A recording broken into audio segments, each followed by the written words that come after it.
Okay, we're here. Hey, what's up, Logan? Hey, How's what's it up, going? everybody? Another episode of the StratOast. I think this is episode 14. Wow. So that's cool. We haven't done an episode in a while, but we're excited. It's been a while. This episode's gonna be about Sober October. Whoa, it Maybe, rhymes.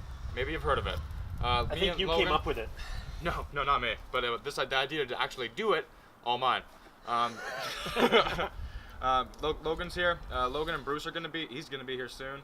And we're just going to get into it right now because Logan has some things to say. We are feeling a lot different. It's been 14 days. It's been 14 days since we've been doing it. No weed, no booze, no psychedelics or anything. And A cleanse, brother. we're different people now. Speak for yourself, man. Yeah. I guess. Let's start it off there. If you think you're different people, can I... The first week was rough. The Walk first me week through was it. rough for me. I couldn't sleep. I was in pain. I wanted it so bad every day. It was a real battle with Okay. addiction. I It watched- felt like I was addicted, but I wasn't. I didn't want it. I felt good, though. I hear what you're saying. It was like a new kind of feeling. I watched a thing of Dr. Gabor Mate, fantastic guy, does like addiction specialty doctor in Vancouver. Yeah. Long history, fantastically bright man. But he has a really clever way of sort of when it comes to addiction, because he's like an addiction specialist. And so he asks the audience, and I want to ask you the same kind of question, without saying what the drug was. What did it do for them?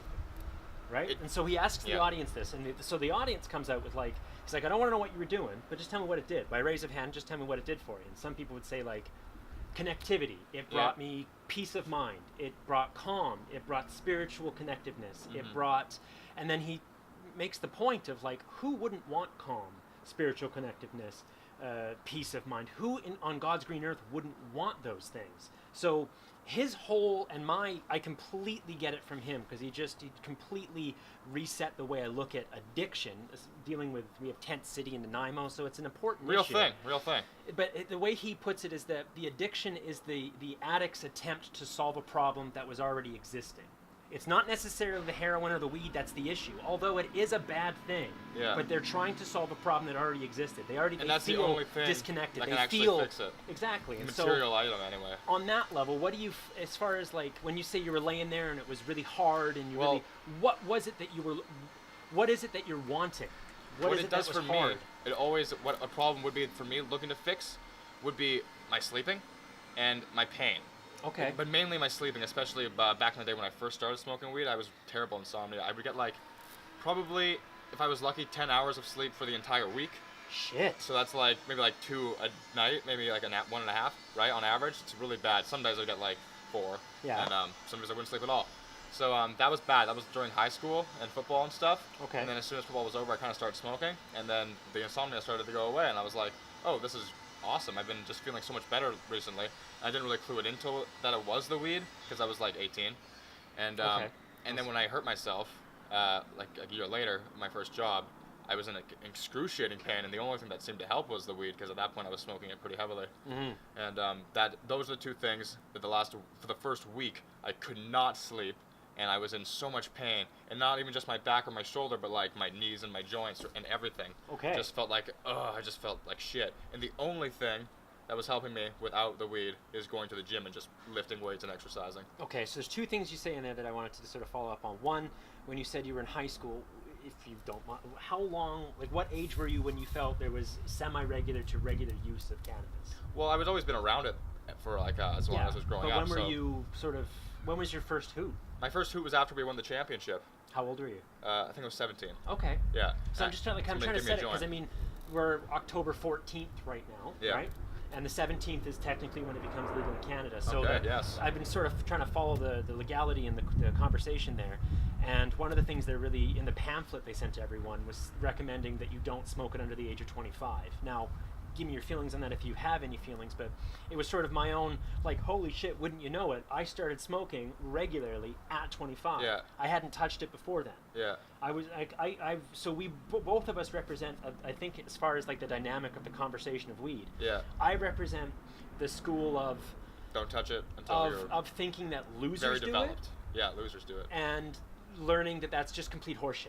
I used to kind of think that too. Because though. if you think that, then everyone's a fucking loser. Yeah. And then you're just out with losers. Yeah. And it's us and them, and that's the material and the language of master and slave bullshit that makes a lot of the world. There are run losers that smoke weed. I just don't agree with. Yeah. Absolutely, but it doesn't make you. But a that goes loser. right back to the substance is not the real issue. No. It's the person's attempt at solving something that already exists. So the loser who feels has a strain on his family or feels disconnected from the world and only feels connected to it when he smokes weed. This isn't a loser. This is someone who's just another lonely person. This is someone who has heartache in their life. This is someone who has a social abnormality that maybe could be used with therapy and all sorts of other expensive options that aren't available to them to solve that problem. Those doors are closed. So the only door they have is the door of having a hoot. Yeah. And to just fucking hold And I that feel against that. people is just, it's not only is it like, it feels like just wrong, but it's also just, I find it gross. I find people who have that idea that the user, the person in Tent City is the same thing as the person walking into the cannabis shop. They're all losers. Yeah. Is the person who really lost. Yeah. Because I think that as they're they're missing brainwashed. out. Yeah, exactly. I talked to some people about I was at work and I was talking to some people about using like mushrooms and stuff. Okay. Going to a festival and they were just like, everybody just gets destroyed at these festivals. I don't want to be a part. I want to go because the music's awesome, but I don't want to go and just get fucked. Like, what do you mean fucked? I'm like, they just do all these drugs. I'm like, what, you never done mushrooms or anything? It's the best thing in the world. And they just were like, no, like just like she's like, your hippocampus doesn't function when you have a hoot and like all this stupid stuff. And I'm like, that's just wrong. All these things are just wrong. It's whatever.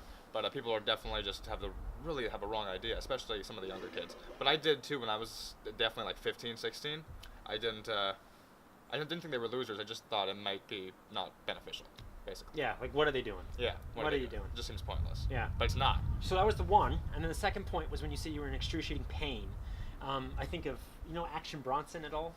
I've heard this name. I think he's Big on the, beard, he's been on giant the guy. Rogan podcast, Yeah, right? yeah. So he's been on a bunch of stuff, and he's a rapper, and some of his songs are pretty good. But one of the things for him, Rogan holds him as the high watermark as to the guest that smoked more weed than he's ever seen anyone smoke in his life. Right? This guy filled an ashtray when he was there. That's crazy. And his explanation for it was Action Bronson was addicted to pain pills. So when you say you're in excruciating pain, he was addicted to pain pills and popping them like Pez, and then discovered marijuana and never put it down. Yeah. And so Makes he sense. exchanged one for the other. I'm not saying to excuse it. I'm just saying it. I'm saying it because it's like, as far as managing pain, it's good for pain relief. It's just fucking great. Well, the inflammation, it just goes down. It's so that's one of the things. When you said you wanted to have this conversation today, it's been sort of on my mind for a while because my little tail wags when someone says they want to let me talk.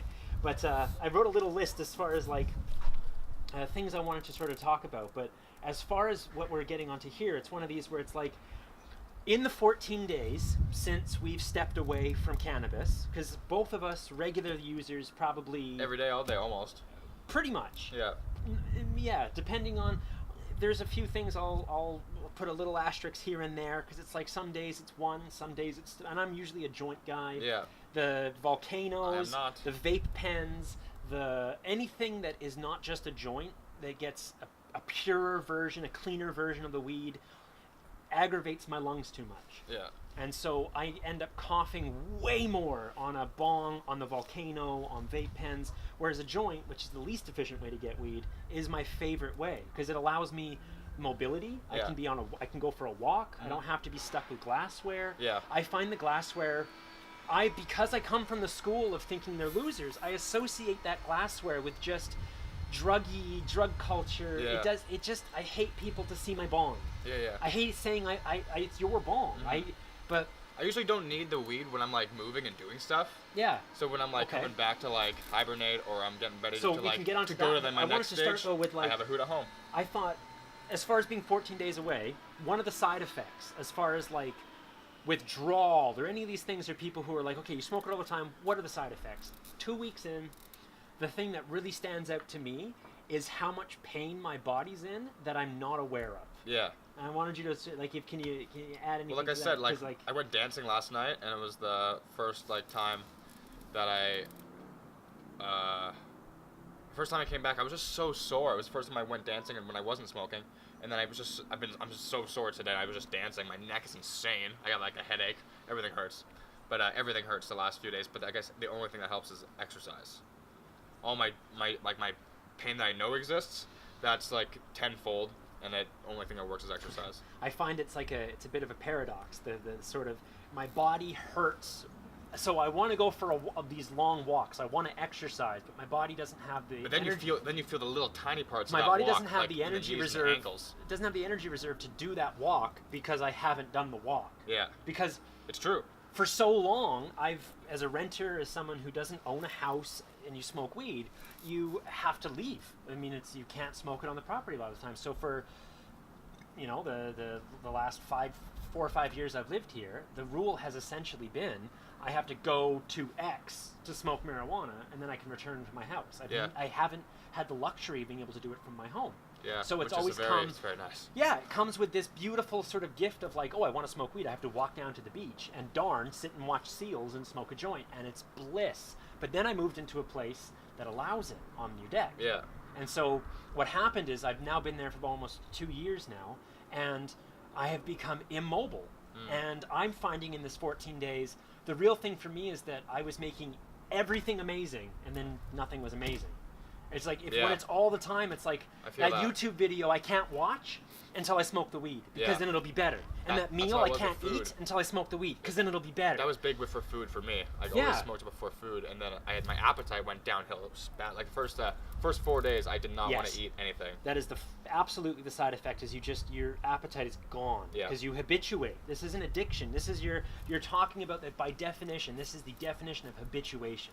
You have connected food, entertainment, the walk, everything, the motorcycle ride, everything has to have this as a precursor. And you sort of shoot yourself in the foot, because then nothing is chasing the dragon, so to speak. You're always looking for it to be amazing, but the volume's already at the top it can go. You're already there. Yeah. You're already floating. Yeah, basically the whole time what I've learned, I think I might just wait till the end of the night. Basically these days. That's just the best way to do it. Exactly. So okay. Things I have on here, if you want to jump on any of these, if any of these stand out to you, it's like Sober October. Why? Yeah, why are we doing it? Good question, right? It was. I hate my first answer is because Joe Rogan told me to. Joe Rogan told us to, right? I hate it. Papa Joe. Papa Joe. Love Joe. Love the idea. I watched them do it last year, and I'm thinking they lost a lot of weight. Yeah. And recently we've both been on a pretty good health kick. Yep. And same with Bruce, who will be here soon. We've all been doing really good health-wise, and I figured the next step, basically, is just get disciplined. Don't smoke any weed. Don't drink. Don't do anything. Right? That would maybe set you back. And I lost like 10 pounds during the month. Fucking A. And it made me go to the gym every day because fucking A. Right? So I did a lot more. And how are you finding that? And you find that really workout good. High coming? Yes. Yeah. Amazing. Yeah. When Joe was talking about on the podcast, he's like, I just really think people need to work out, and it's so true. So true. And I feel great after I go to the gym. So good. And then I go sleep. Yeah, it's so good. It's fantastic. I'll walk to work, and then you it's feel about better an the hour next day. away, and that long walk listening to a podcast is just, it really gets your whole body like, yay. And the next day you feel better. Yeah. You feel really way better. Yeah. Like he says, if you exercise for 3 hours and your cat shits on the carpet, you don't care. Yeah, that's hilarious. You just don't care. Yeah, it's a really nice feeling. So why is really not to just be contrary. Yeah, okay. Just discipline. So really to test your resolve, to see what you're made of. Yeah. Do you want to speak on that at all and what happened last night? Well, yeah, I will. I will speak on that. Through the first 13 days, there was a few times where I was up 1 a.m., so much pain, can't sleep, just got back from work in a 12-hour day, and then a bunch of other stuff, and now I just want to go to bed, but I can't, and I'm in pain, and I got some weird thoughts, and it was just really bad, and I was just I was angry. I was wanted to hit things. I did hit some things, and I'm I just gotta go to the gym and do it, and not Hulk's have a gotta hoot. Smash. I can't have a hoot because that's what I would do in this situation. Just if I'm having some of these Exactly. weird The thoughts. habituation is just a bitch. You can hear it being right? you can't do that activity until you come to me. Right. And you're yes, I can. So that was really that, and probably 3 or 4 times. That I went through with this crucible, and I just had to go to the gym and get through it, and then go to bed without all that stuff, right? Mm-hmm. And that felt really good to be able to do that. However, last night I failed, and I'm not sober anymore. my friend, I came home and Bruce had also cheated a few days earlier, and Bastards. He broke the news to me, and that kind of, I had to process that. Do you feel that kind of pushed you towards the edge a bit more, that your friend did it so you Yeah. can?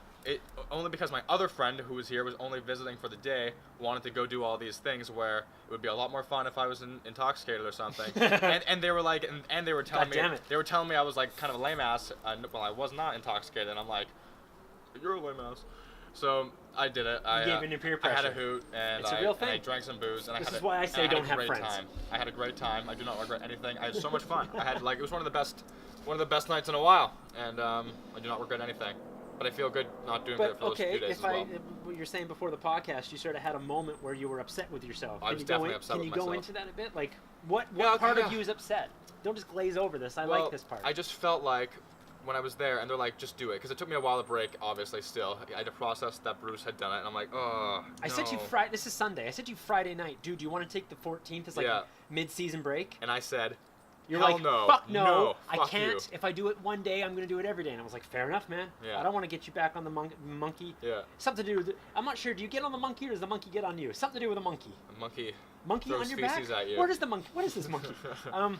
But yeah, no, it was like I started Sober October 2, and my birthday is October 2. Yeah. So shouldn't have done it in October. I bought myself one of these like what Elon Musk smoked. I saw that and was like, what the hell are those? And so I went to the dispensary and was like, holy shit. So they have blunt, like these tobacco leaf wrapped giant cannons that are dipped with oil. That sounds fun. And the dispensary here gives you $10 off on your birthday, which really? happened to be my birthday. That's crazy. It was like, holler. So that's pretty cool. got this cannon. Does fuck all. Yeah. Does fuck all because it's a cigar, and you smoke a cigar different than a cigarette. Because a cigar is more just like flavor in your mouth. It's more of a. I'm a big cigar guy. Neither am I. And so I had leftover stogie butt from on the 3rd. And so technically I started the first day was the 4th. So technically today I'm only on day 10. Yeah. But Fair enough. I was my why to say Sober October why was like I know in 5 years it's usually about 30 days is the largest gap I've taken off. Mm-hmm. Give or take like a week here, 4 or 5 days here, or I'm just testing to see when, because one of the side effects of cannabis withdrawal, of it being cleansed from your system, is and can be dreams, very intense dreams. A sleep specialist on Rogan's podcast, when you say you use it for sleep, me and Bruce he was watched saying that one. when you say that, it makes me think of his line. There's a difference between sleep and sedation. Yeah. And so a big one is if you're a user before bed to put yourself to sleep, is you should schedule regular periods of, for me, it seems about 10 days to reset your sleep cycle. Yeah. And what the reset is you have vivid, intense dream, and for me that feels like, oh, I've reset. And like for me it's like, I don't use it to go to sleep, I just use it. Yeah. I don't really have a reason. Yeah. I have social, like everyone. I'm a person in a world. I enjoy the paranoia. I enjoy the alertness. I enjoy having a little bit of cannabis in my system to drive a motorcycle because I find it does raise your alertness. It does loosen you into the... It creates... you're more connected, you're more fluid, and you're more alert. I feel the connectedness just with people and with just like the I world. don't get that Cheech and Chong stereotype of whoa ever. No, I me would neither. love that to happen, but that's alcohol to me. I just get like sloppy on booze. Yeah, but alcohol's weed nuts. is just like I talk more. Yeah, I Which, talk a lot more too. Imagine that. So why? And then the next one I Hold followed on, was I why just not? want to get into the reason again when you were asking me when when they were pushing me, I was like pushing back, and I'm like, no, I'm not going to do this. It kept going, and I'm like, if I do it, I just feel like I'm so weak, and it's won, and it's beat me. What is it?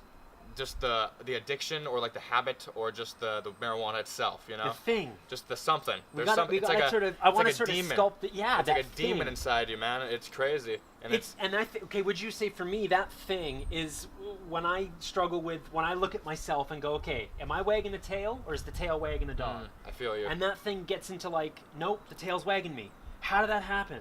Where did that, okay, got to get back on board because I wag this tail. Straight up. That's, And it's like the things I'll admit being 10 days out is absolutely a hard one to swallow, but terrible for productivity.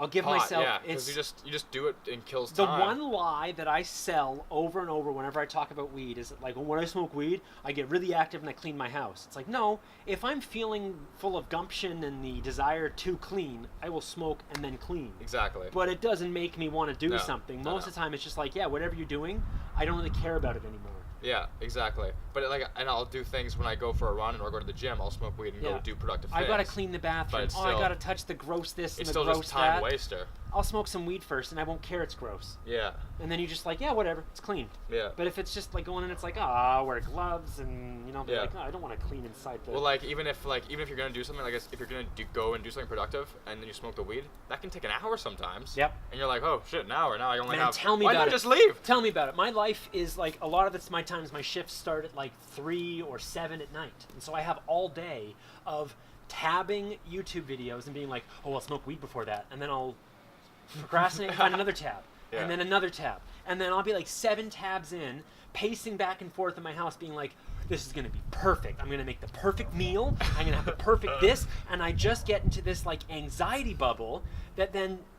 The voice that has been told us so many times is that marijuana relieves anxiety. For me, it's a main cause of the anxiety that I go through. Because as far as like life-creating anxiousness, I allow it. I don't think anxiousness is a bad thing that needs to sort of be quenched. It's like, why are you anxious? Oh, you're being kicked out of your apartment? You should be anxious. Yeah. You shouldn't smoke weed until you don't feel anything. You should address the fact, where are you going to fucking live?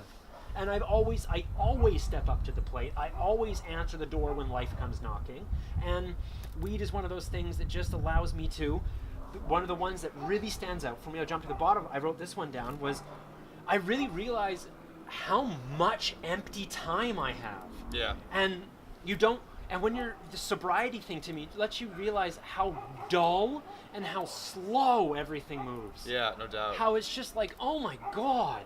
A 10-minute video on YouTube is like, Jesus. But when you've had a hoot, it's true. like, I can do 3 hours of Rogan, like, more. Yeah, that's true. That's like, very true. Really. So it's amazing to me how like watching a movie without smoking weed was it allows me focus really on whatever I'm doing. But it feels longer. Yes. Yeah. Yes. Really good. So, okay, I have why, and can we touch that? Why not? Why not? Yeah. Exactly. So we're like, really. Yeah. Because it's not just to... Other than being in pain. And so you and Bruce, you both sort of say that I never drink, like, really. No, I know. I don't do it either. But when I do it, very rarely, maybe like once every 2 months, and I do it. So it was going to be a question, was sort of like, do you find that that's something you need to step away from? No, but when I do it, I have a lot. As soon as I decide to drink, I'm like, okay, we're drinking, and I drink quite a few things. You're a binge drinker. I can get pretty carried away sometimes, but sometimes so it goes you're not bad. going for flavor, you're going for the effect. Yeah, and I have a lot of fun. I have a lot of fun when I drink. Yeah, and you're 23. Yeah. Yeah, that's acceptable. Right. And it's just not just like, I hate to pull like the 1 year older, but like, I mean. And I don't get carried away like crazy. Yeah. Like I saw some guys last night. I saw a lot of old friends that we were hanging out with while I was drinking, and a lot of them got like just insanely obliterated. And I'm like, wow, I've never been that drunk. Actually, I probably have been, but like I don't ever want to get that drunk or don't aim to be that drunk. I settle for booze. I sort of settle on alcohol. It's a bad look. Yeah. And I don't like the look of it. I feel it. I don't like the look of it. But with weed, I mean, I ride a motorcycle and I bicycle. I used to bicycle quite a bit. So having bloodshot eyes was part of the territory. I'm a scatterbrain most of the time. Like sometimes I ramble a lot, and this was all before weed. And so for years and years, people were always... It would always be the assumption, like, oh, you look stoned right now. And it would be like, I'm not. I don't touch the shit. Yeah. And now that I do, it's like, well, can they tell? Because, I mean, one of the things that comes along with it is, like, everyone knows I'm high. And it's like, they don't. They don't, ever. And in Nanaimo, everyone is high. Yeah. So... No one can tell. I am. No one, really. But I find... One of the things I've noticed is that, like, I get pricklier, I get less lubricated around people if I don't have cannabis in my system, which I think I'm going to take a complete other side to. If I'm smoking all the time, like you say, whenever you can, all day, every day, I'm finding that my reluctance to be around people comes from a place where almost as if the thing, the little man, the demon man, is saying, don't let the buzz be ruined. Yeah. This guy's ruining your buzz. Fuck this guy. I don't want to ride the elevator with this guy. Fuck this guy. Yeah. Stay out of my bubble. And it's like, wait. You were there to be the opposite of this. How did this happen? This was the thing, because I don't like being around people. When it's working for me, I want to be talkative and emotive. It allows me an emotional language. It feels like without it, I have anger. Yeah. I have cynicism. Yeah. And that's about it. Yeah. I feel that when they talk. Yeah. When people talk, when I was sober, I definitely got agitated and I didn't want to talk as much, and people thought there was something wrong with me. And they were like, people were making phone calls. Don't care. You become apathetic. And I'm like, no, I just don't really care. That might be we could probably chalk that up to a side effect, a little bit of apathy. Yeah. And then when you smoke it, you have empathy. Yeah. I find that's a big thing for me, is that, like, I do get very, if I'm sober me, because I know sober me is what did everything it did up until 25, which was some pretty cool little resume. And I know myself in that time frame, and I know I don't have a lot of, like, oh, my little girl, she fell and she broke her leg and she's in the hospital and it rocked me, and I'm like, oh, okay. Right. Shouldn't have fucking kids, is where I think. If I'm smoking weed, I'll be like, oh my God, that poor little thing. Right. Oh, is she okay? And like my leg will hurt because they told me the leg got broken, and my body immediately makes my leg hurt. And it's this like, is this what it feels like to be a human being? Right. Is when I first started smoking, it was like, I'm never gonna say I love you, because it allows me to love you. It allows me to love you people. Mm-hmm. I was convinced you were all losers, and that there's such a thing as better than you, and there just isn't. No. Everyone's two decisions away in life from having a shopping cart full of their shit. Yeah. Everyone. You're all in the same fucking boat. It's just that sometimes the cards are stacked against you. This life isn't fair, and being grateful 24 hours a day isn't possible. Yeah, forgive yourself. I feel like a lot of judgment is going on when you are sober, and then a lot less of it. You should try, or less, so you can practice less judgment when you are smoking. But then even on that, like, I get annoyed at, like, sobriety. I say, why? Yeah. Like with weed being legalized, and with what's available to you, and the information that just every day is updated and is honest now. It isn't some Reagan administration propaganda bullshit. It's real. And for me, it feels like Disneyland has moved in next door, and you're sitting in the parking lot. And you're going to sit in the like, sobriety to me is like sitting in the car, no doubt, in the parking lot. Especially for your whole life. At Disneyland. For your whole fucking life. Yeah. You're never going to ride the ride once, and you're going to pat yourself on the back like you made some sort of a fuck off. Yeah, that's fuck off, sober people. No doubt. You allow yourself to sit on this high and mighty mountain that just allows people on the bottom of your imagined mountain to be like, fuck that guy. Yeah. And then you live in a place where an enormous amount of people look at you and go, fuck that guy. And then you develop the mentality, very much the same. Louis C.K. kind of had a joke once, and it was a rough joke, but he's like, there's a lion and a giraffe in a bar, and the giraffe says to the lion says to the giraffe, hey, did you see that human down by the water hole? And the giraffe's like, no, what do he look like? Yeah. And the lion's like, he looked like this. Right? And the giraffe was like, no, I only saw a guy that looked like this. Because that's, if you're a lion, people are going to be like, fuck, and a giraffe. That's what you're doing when you sit on your imagined mountain. Is that if the whole world is looking at you like, fuck that guy, you're not going to want to participate with it. Welcome, baby. Did you get the W? So we're doing a little bit of Sober October talk right now. Yeah, no kidding. No. Jump on in. Do you want to? How can we get you arrived? Fuck yeah. Do you want me to just sit in the middle or something, or where should I go? I can sit in the middle. Do you want to pause? We'll stop it. We'll stop everything. Time out. Time out.